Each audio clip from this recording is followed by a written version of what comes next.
I think this one is really great because it's also about outgrowing those imbalanced relationships. So this guy's got plenty to say about what is a balanced relationship but what's not. So let's take a look. Go for it. I think one of the toughest pills to swallow in real time is when you sit back and you stop reaching out, you stop calling first, and you stop overextending yourself, and you quickly realize that the relationship that you thought was a fruitful bond was really one-sided all along. And that this person that you made the center of your life or an integral piece of your life did not have the same level of commitment to you as you had to them. And I honestly and truly believe that I am in the era in my life where I am not going to match people's energy, but I am going to strictly only give my energy to people that value it. There's no reason why I'm going above and beyond for you. I'm constantly communicating first. I'm constantly calling first. I'm constantly making an initiative for us to hang out. But there is no reciprocity when it comes to you repaying the favor. And if you ever mention these things to them, they'll constantly say that you're counting favors, you're trying to hold things over their head, or you're doing things with the wrong intent. However, if they understood the principle of these things and that it should be normal for you to reach out and check on your friend if they do the same thing to you, it would never be a disagreement in the first place because they would just get it. That's why I tell people all the time, you have to be able to discern who is emotionally intelligent enough to receive the type of love that you are capable of giving. And if they are not on that wavelength, then you need to deal with them accordingly. Not saying that you cannot associate with them, but you do not need to be putting them in a higher category of friendship, especially a best friend category, because they're not equated to that level of friendship with you. Their EQ was not there yet. Throw in the EQ. Like one of my favorite points is I like the distinction of I'm not going to match energy any longer, right? Because a lot of times like you're going to give back what they give you, and that's matching energy.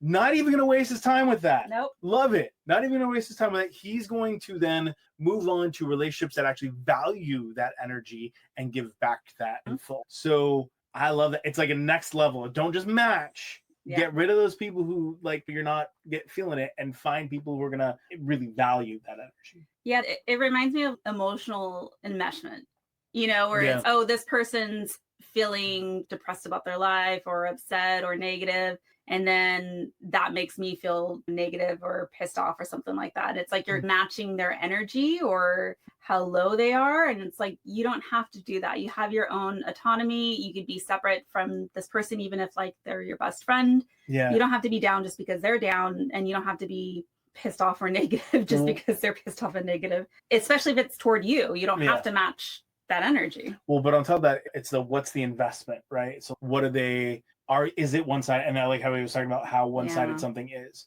right? And so in that, how one-sided is it? Do you notice it's one-sided? Do you notice, are you taking it, are you actually rewriting a narrative for them or not? You know what I mean? And that's what I really like. Like it's seeing it for what it is and being really intentional in that relationship to go, ooh, what does this look like? Okay, so here's something that's been coming up for me as well on that topic, because we do want to pay attention, have some awareness if we have reciprocity in our relationships. And we also don't want to be like keeping tabs. No. Or stats on, well, they called me 5 times this year and or month, and I called them 10, and like you're like marking this down. That's not healthy for any relationship, intimate or platonic. Right? Well, but what's interesting about that is that's a feeling, right? Because if you're looking for equity in a relationship, that's a feeling that you're chasing. Because if you're feeling distant from this person and you're not feeling satisfied by whatever interactions you're having, and you're asking yourself that question and you're keeping tit for tat, you're doing those things like that, that's already a problem. That's a feeling that you're chasing that you have to then address to have actual quality time or quality engagement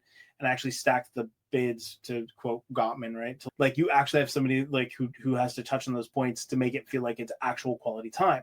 That means that they're not. In some way you have to change the relationship, period. So it's not even about it's a red flag either way. So if you're keeping track, it's already a red flag. Or you feel like the urge to, because you're like, wait a second, I haven't heard from this person in so long. And I've done all these things to reach out and they haven't reached. And so it's almost like you're trying to validate that what you already know. So just know it.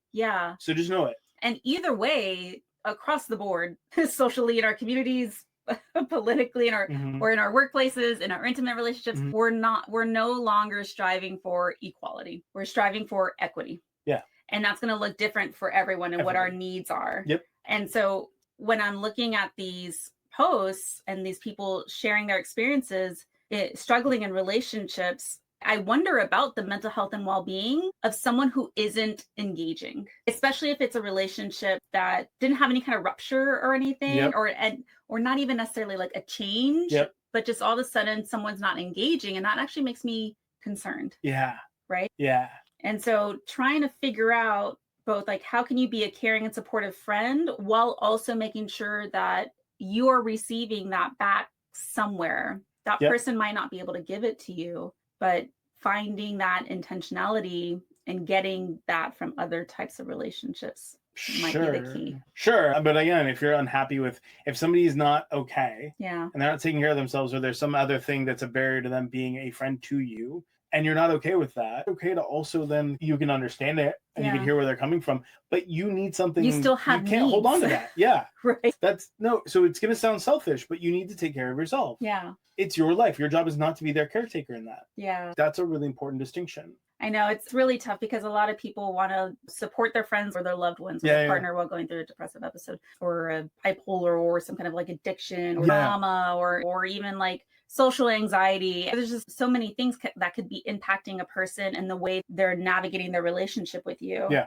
So it's worth to check in with people, of course, and also recognize that, like, while they're going through that and hopefully getting professional support, you also still have social needs. Yeah. No, right? You cannot dismiss your needs. Yeah. That's the whole thing. So like, you can touch base, you can do those things, but if you need to move on from a relationship that can't give you what you need, that's okay. Again, it's sad. It's going to hurt. This is not something in which you can take lightly and be like, oh, like, I'm just going to move on and constantly use people like tissue paper there. It's more like understanding that there is a grieving process there, understanding what that looks like for you, for them, and moving on when you need to. If they can pick that thread back up when they're able and physically or mentally able, great. But if they're not, that's also okay. Yeah. And this person threw out the terminology emotional intelligence a couple of times. Yeah. What did you think about the creator's use of emotional intelligence under this context? Important. Yeah. That's the whole way in which you gauge that thing. You have to have somebody who has emotional intelligence and nuance in their lives, as well as to see that reflected in yours. So it's another aspect of equity where empathy is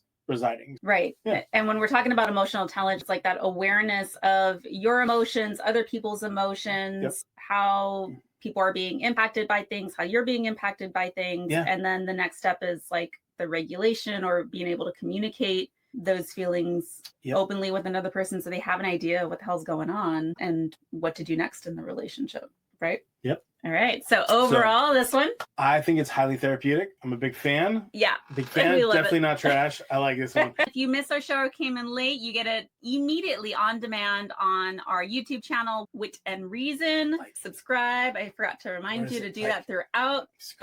Check out all of our resources and our links in our bio.